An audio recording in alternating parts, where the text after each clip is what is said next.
नमस्कार दोस्तों, मेरा नाम है सुखदेव और आप मेरा चैनल देख रहे हैं जॉब तक। दोस्तों आज हम बात करेंगे एमडीएल का ये जो पेपर हुआ था 5 नवंबर को, जो कि नॉन एग्जीक्यूटिव पोस्ट के लिए, उसके पेपर एनालिसिस के बारे में इस वीडियो में बात करेंगे। जिसमें पेपर आपका शिफ्ट में हुआ था, शिफ्ट ए और शिफ्ट बी में, ठीक है। और इसमें टोटल जो है 45 प्लस क्वेश्चन को मैं इसमें एनालिसिस करने वाला हूँ। और जिन्होंने क्वेश्चन भेजा है मैं उनको तहे दिल से थैंक यू बोलना चाहूँगा, जिन्होंने टेलीग्राम के माध्यम से क्वेश्चन भेजा था व्हाट्सएप के थ्रू। और हमारी जो है जो भी जितने लोगों से कांटेक्ट हुआ था उन्होंने बहुत सारे क्वेश्चन मुझे भेजा है, तो वही क्वेश्चन का मैं इसमें एनालिसिस करने वाला हूँ। काफ़ी अच्छी वीडियो रहने वाली है और काफ़ी क्वेश्चन इसमें आपको जो है देखने को मिलेगी। तो वीडियो को इन तक जरूर देखें, वीडियो को एक लाइक करके अपने दोस्तों में शेयर करें, चैनल को सब्सक्राइब करके बेल आइकन को भी प्रेस कर लें। तो चलिए वीडियो को स्टार्ट करते हैं। तो सबसे पहले जो मुझे क्वेश्चन भेजा था उनका नाम है मोहम्मद हुसैन, जो कि मुझे व्हाट्सएप के थ्रू जो अपना जो है क्वेश्चन मुझे सेंड किया था। और पेपर जैसे कि आपको पता होगा दोस्तों, दो शिफ्ट में पेपर हुआ था, शिफ्ट ए और शिफ्ट बी में, ठीक है। तो जिस पाली में जिसका एग्जाम हुआ था उसके अनुसार से क्वेश्चन पूछा गया था। तो यहाँ पर जो क्वेश्चन यहाँ पर दे सकते हो, अर्धवृत्त का क्षेत्रफल पूछा था, ठीक है। तो अर्धवृत्त का क्षेत्रफल क्या होगा, 1/2 पाई आर स्क्वायर हो जाएगा, ठीक है। किसी शिफ्ट में अर्धवृत्त का परिमाप पूछ लिया, किसी शिफ्ट में अर्धवृत्त का क्षेत्रफल पूछ लिया, तो ये अर्धवृत्त का क्षेत्रफल 1/2 पाई आर स्क्वायर हो जाएगा, ठीक है।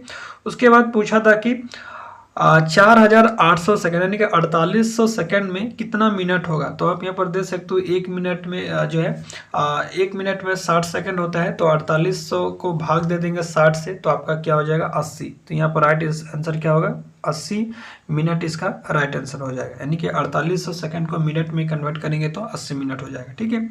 उसके बाद क्वेश्चन पूछा था कि 2, 5 और 6 ओम के रेजिस्टेंस है जो कि पैरेलल में जोड़ा है, तो उसका कुल मान कितना होगा। तो आपको पता होगा पैरेलल का रेजिस्टेंस का सूत्र क्या होता है, 1/R1/1/R2 प्लस 1/R3, ठीक है। तो इसका अकॉर्डिंग आप कैलकुलेट करोगे तो इसका राइट आंसर क्या होगा, 1.153 ओम इसका राइट आंसर हो जाएगा, ठीक है।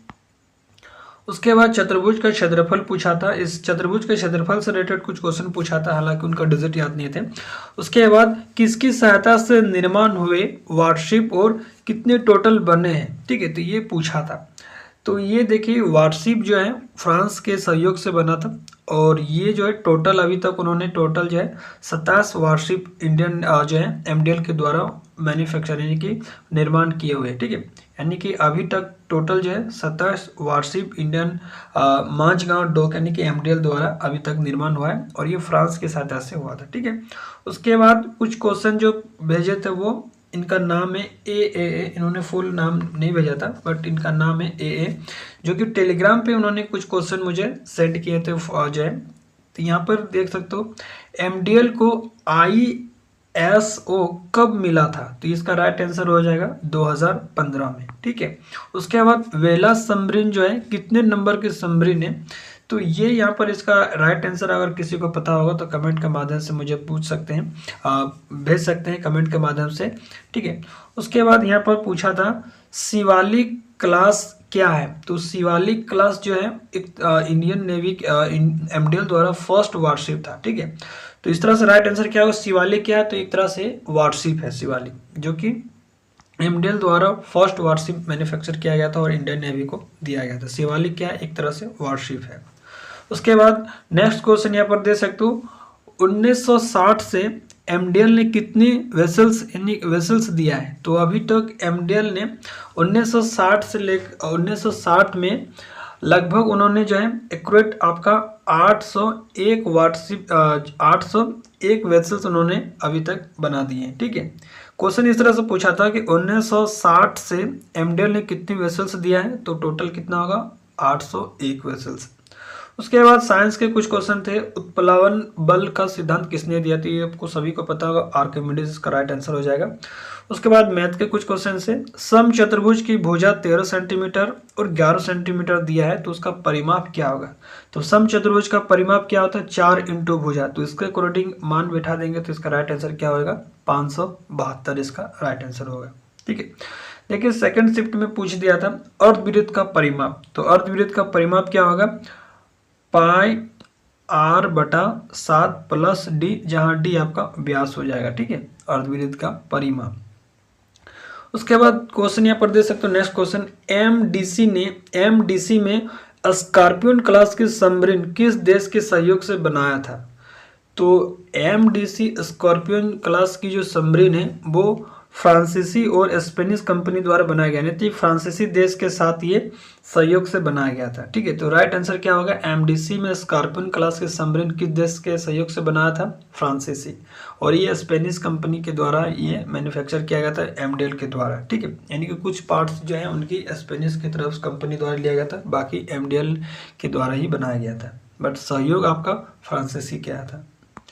उसके बाद यहाँ पर कुछ जो है टेक्निकल से क्वेश्चन पूछे थे आपके ब्रांच है, जिसमें आर बराबर दिया है 2 ओम, R2 बराबर R1 बराबर 2 ओम दिया है, R2 बराबर 4 ओम दिया है और R3 बराबर 7 ओम कोई रेजिस्टेंस है जो पैरेलल में जुड़े हैं, तो उसका टोटल रेजिस्टेंस का मान कितना होगा? तो आप पैरेलल का फॉर्मूला लगा के यहाँ पर इनका वैल्यू निकाल सकते हैं। तो इसका राइट आंसर क्या होगा? 1.12 ओम इसका राइट आंसर हो जाएगा। ठीक है, उसके बाद यहाँ पर दे सकते हो, यदि किसी सर्किट में वोल्टेज फ्लो होता है तो उसका विरोध करता है तो उसको क्या कहेंगे? तो उसका क्या आंसर हो जाएगा? रेजिस्टेंस। यानी कि कोई भी इलेक्ट्रिकल सर्किट में वोल्टेज, यहाँ पर वोल्टेज नहीं हो, करंट फ्लो होगा। ठीक है, क्योंकि वोल्टेज फ्लो नहीं होता है, करंट फ्लो होता है, और करंट के फ्लो का जो विरोध करता है उसी को रेजिस्टेंस कहते हैं। ठीक है, तो यहाँ पर इसका राइट आंसर क्या होगा? प्रतिरोध। यानी कि कोई भी सर्किट में धारा के प्रवाह का जो विरोध करता है उसको प्रतिरोध बोलते हैं, रेजिस्टेंस, जिसका ऐसा यूनिट ओम होता है। उसके बाद यहाँ पर कुछ यूनिट कन्वर्सेशन भी था, जैसे यहाँ पर देख सकते हो 0.03 सेंटीमीटर को मिलीमीटर में कन्वर्ट करना था। तो अगर 0.035 सेंटीमीटर को मिलीमीटर में कन्वर्ट करेंगे तो इसका राइट आंसर क्या होगा? 0.35 मिलीमीटर। ठीक है, उसके बाद उसके बाद कुछ क्वेश्चन जो है सूरज के द्वारा भेजा था। सूरज के द्वारा बहुत सारे क्वेश्चन उन्होंने मैथ्स के और जो है साइंस के भी क्वेश्चन उन्होंने बताए थे। यहाँ पर देख सकते हो sin 2a बराबर 2 है, तो a का मान कितना होगा? तो इसका आंसर क्या होगा? 30 डिग्री। ठीक है, उसके बाद एक बैग में 375 संतरे हैं, यदि 40% खराब हो गए तो बैग में ये कितना बचेगा? ठीक है, तो इसका राइट आंसर क्या हो जाएगा? यानी कि आप यहाँ पर दे सकते हो 375 इंटू 40 करेंगे, और परसेंट है 40%, तो बटा हम 100 करेंगे, तो सब काट पीट के जो आपका इसका आंसर क्या होगा? 150 इसका राइट आंसर हो जाएगा। ठीक है, उसके बाद यहाँ पर पूछा था 90 का 40% कितना होगा? तो 90 का 40% आपका 36 होगा राइट आंसर। ठीक है, उसके बाद यह पूछा था 1 हॉर्स पावर ब्रिटिश में कितना होगा? तो 1 हॉर्स पावर अगर ब्रिटिश में पूछा है तो 746 वाट हो जाएगा, और अगर मीट्रिक में पूछेगा तो 735.5 या 736 हो जाएगा। ठीक है, 736 दोनों आपका राइट आंसर होगा। देखिए यहाँ पर अगर ब्रिटिश में पूछा तो 746 होगा, मीट्रिक में पूछेगा तो 735.5 हो जाएगा या 736 हो जाएगा। ठीक है, आप यहाँ पर देख लीजिएगा।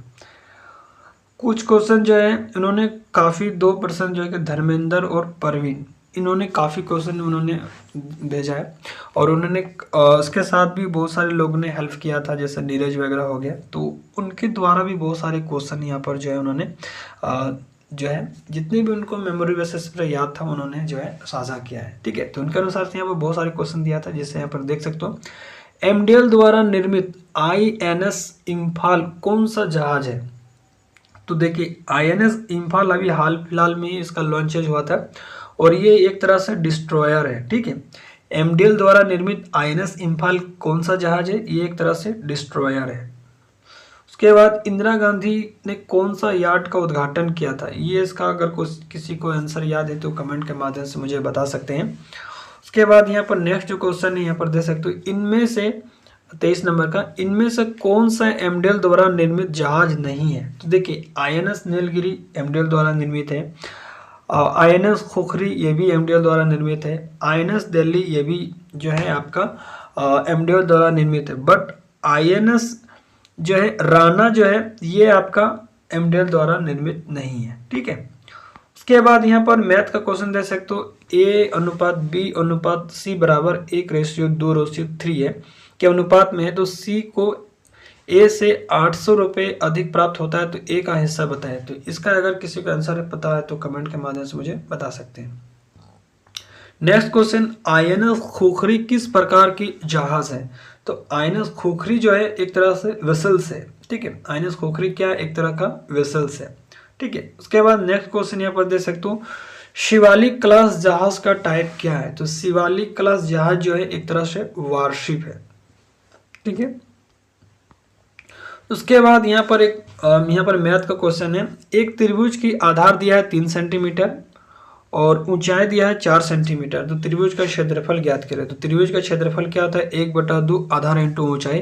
तो इसका वैल्यू पुट करेंगे तो आपका इसका राइट आंसर क्या होगा? 6 सेंटीमीटर स्क्वायर पर 6 सेंटीमीटर स्क्वायर इसका राइट आंसर हो जाएगा।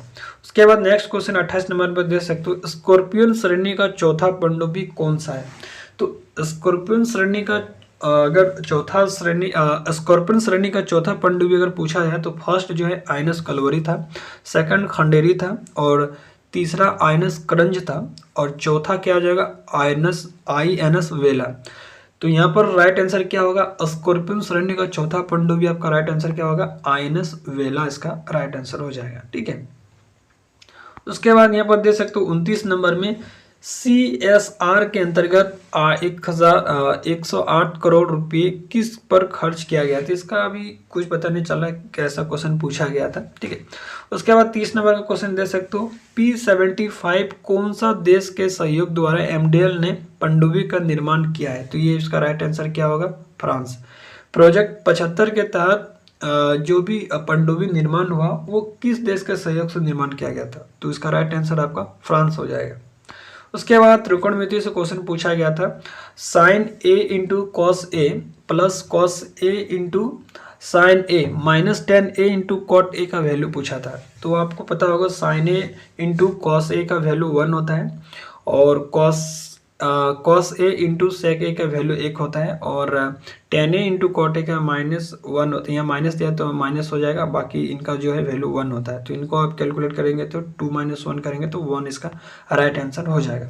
उसके बाद ये पूछा था मेंसुरेशन से, एक समांतर चतुर्भुज जिसकी आधार 14 सेंटीमीटर दिया है और ऊंचाई 20 सेंटीमीटर दिया है, तो क्षेत्रफल पूछा था। तो समांतर चतुर्भुज का क्षेत्रफल क्या आता है?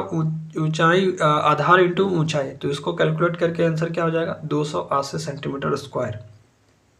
उसके बाद नेक्स्ट क्वेश्चन पूछा था जीके से, विकलांग बास्केटबॉल खेल को किस संगठन द्वारा सहयोग प्रदान किया जाता है? तो इसका राइट आंसर हो जाएगा अंतर्राष्ट्रीय खेल संगठन द्वारा, ठीक है। उसके बाद पूछा था कि MDL का सबसे छोटा ड्राई डॉक कहाँ पे है? ठीक है, तो इसका क्या हो जाएगा? मॉडुलर कंस्ट्रक्शन वर्कशॉप हो जाएगा, ठीक है। आपका MDL मुंबई में ही है, ठीक है। MDL को कौन सा ISO मान्यता प्राप्त नहीं है? तो इसका राइट आंसर क्या होगा? देखिए, इनमें से आपको जो भी ऑप्शन मिला होगा और इनमें से ये ऑप्शन होगा तो इसका राइट आंसर हो जाएगा। बट आपका जो MDL को कौन सा ISO मान्यता प्राप्त नहीं है पूछा है, ठीक है। तो MDL को आपको यह पता ISO 9001 प्राप्त है, बाकी अदर जो दिया हो वही आपका राइट आंसर हो जाएगा। अगर MDL ISO 9001 प्राप्त है और इसको अगर आपने टिक मारा है तो आपका गलत आंसर हो जाएगा, क्योंकि ये इनको मान्यता प्राप्त है 9001 ISO मान्यता प्राप्त है MDL को, बाकी अदर दिया गया इसके बावजूद तो आपका राइट आंसर हो जाएगा, ठीक है। हर्ष जैन कौन से देश के वर्तमान राजदूत है? तो हर्ष जैन जो है वर्तमान में जो है संयुक्त राज्य अमेरिका यानी कि USA के राजदूत। इससे पहले यूक्रेन के थे, उसके बाद अभी 8 अक्टूबर में इसको नया जो है बनाया गया USA का, ठीक है। तो इसका क्या आंसर होगा? USA का। ये अभी करंट में चेंज हुआ, उससे पहले 2022 में जो है था वो आपका यूक्रेन का था। अभी फिलहाल जो है USA का उनका जो है राजदूत बनाया गया हर्ष जैन को। MDL के वेट वेसिन कैपेसिटी कितनी है? तो इसका राइट आंसर क्या होगा? 300 टन। MDL के वेट वेसिन कैपेसिटी कितनी है? 300 टन। इनमें से किस जड़त्व का नियम से भी जाना जाता है? तो न्यूटन का प्रथम नियम जो है जड़त्व के नियम से जाना जाता है और इससे बल की परिभाषा भी मिल जाती है। और यहाँ पर देख सकते हो नेक्स्ट क्वेश्चन पूछा था, ए अनुपात बी अनुपात सी के अनुपात में 1:2:3 के अनुपात में 25 पैसे, 10 पैसे, 5 पैसे के कुल 30 रुपये हैं। तो बताइए 5 पैसे का कुल कितने सिक्के हैं। तो इसका आंसर किसी को पता होगा तो कमेंट के माध्यम से मुझे बता सकते हैं। उसके बाद त्रिकोणमिति से पूछा था tan a बराबर 4/3 है तो cos a बराबर क्या होगा। तो tan a बराबर क्या होता है, लंब बटा आधार, यानी कि 4/3 दिया है। तो cos a के बराबर क्या, cos a बराबर पूछा है तो cos a बराबर क्या होता है, आधार बटा कर्ण, यानी कि आपको कर्ण निकालना है। कर्ण निकालने के लिए दोनों को स्क्वायर करके जोड़ देंगे तो इसका राइट आंसर 25 हो जाएगा। 25 में आपको राइट आंसर क्या होगा यहाँ पर, सॉरी कर्ण निकालने के लिए क्या करते हैं, आधार और जो है लंब को जो है स्क्वायर करके जोड़ देते हैं। ठीक है, तो इसका इसमें 25 था, 25 का स्क्वायर करेंगे तो 5 हो जाएगा। इस तरह से cos a का मान निकल जाएगा यहाँ पर 3/5। ठीक है, उसके बाद यहाँ पूछा था a/b का अनुपात बराबर दिया है 7/5। ठीक है, 7/15 और b अनुपात c का रेशियो दिया है 15/21। तो c अनुपात a बराबर क्या होगा। तो इसको आप कैलकुलेट करोगे तो राइट आंसर किसका क्या हो जाएगा, 225/315। ठीक है, और ये क्वेश्चन दोबारा फिर से रिपीट हो गया, आप देख लीजिएगा। ठीक है, उसके बाद नेक्स्ट क्वेश्चन पूछा था एक समांतर चतुर्भुज की आसन्न भुजाएं 6 सेंटीमीटर और 5 सेंटीमीटर है तो परिमाप क्या होगा। तो आपको पता होगा समांतर चतुर्भुज का परिमाप क्या होता है, 2 × a + b, यानी भुजा दिया है आसन्न भुजाएं, तो इसका मान पुट करेंगे तो 222 इसका जो है 22 आंसर इसका हो जाएगा। ठीक है, उसके बाद नेक्स्ट क्वेश्चन यहाँ पर दे सकते हो एमडीएल द्वारा 1960 तक कितनी वाटशिप निर्माण किया है। ये को फिर से क्वेश्चन रिपीट होगा, 27 इसका राइट आंसर होगा। उसके बाद फ्रीजिंग पॉइंट से मेल्टिंग पॉइंट को क्या कहा जाता है, तो इसका क्या क्रिटिकल पॉइंट इसका राइट आंसर हो जाएगा। ठीक है, तैरता हुआ पिंड किस पर स्थिर रहेगा, तो इसका राइट आंसर क्या होगा, कोई भी वस्तु अगर तैरता है तो इसको स्थिर रहने के लिए जो है उस पर किस तरह डिपेंड करेगा। तो यहाँ पर दे सकते हो अपलाव केंद्र यानी कि M और गुरुत्वाकर्षण G के केंद्र से ऊपर रहेगा, तभी कोई वस्तु स्थिर पर रहेगा तैरेगा तो। ठीक है, तो इसका राइट आंसर होगा केंद्र के ऊपर, यानी कि आपको केंद्र के ऊपर का भी ऑप्शन होगा तो उसका राइट आंसर हो जाएगा। किसी वस्तु का अगर गति घटता है तो उसे क्या कहते हैं, तो किसी वस्तु का अगर गति जो घटता है तो उसको मंदन या ऋणात्मक त्वरण करता है, क्योंकि आपको पता होगा किसी वस्तु का अगर वेग या गति में परिवर्तन होता है तो उसको त्वरण करते हैं, बट अगर माइनस हो रहा है, कम हो रहा है तो उसका उल्टा हो जाएगा मंदन या ऋणात्मक त्वरण। ठीक है, तो इस तरह से जो है टोटल मैंने 47 क्वेश्चन इसमें कवरेज किया है, और जिन्होंने क्वेश्चन भेजा उनको मैं तहे दिल से थैंक यू बोलना चाहूँगा, ताकि बहुत सारे लोगों को हेल्प हो जाएगी। और अपकमिंग कोई भी एमडीएल की तरफ से कोई भी वैकेंसीज आता है तो उनको काफ़ी हेल्प मिलेगी। और 10 नवंबर को परमानेंट एमडीएल की और भी वैकेंसीज आता है परमानेंट बेसिस, उनको भी काफ़ी हेल्प मिलेगी। तो जिन्होंने क्वेश्चन सेंड किया मैं तहे दिल से फिर से थैंक यू बोलना चाहूँगा। और इस तरह से कोई भी कोई पेपर वगैरह होता है और एनालिसिस वगैरह अगर आप चाहते हैं तो कमेंट के माध्यम से बता सकते हैं, क्योंकि अपकमिंग कोई भी एग्ज़ाम होगा जैसे बीपीएससी वगैरह होने वाला है तो मैं आपको पेपर एनालिसिस ज़रूर करूँगा। ठीक है, तो आज के लिए इतना ही, मिलता है अगली वीडियो में, तब तक के लिए टेक केयर, जय हिंद, वंदे मातरम।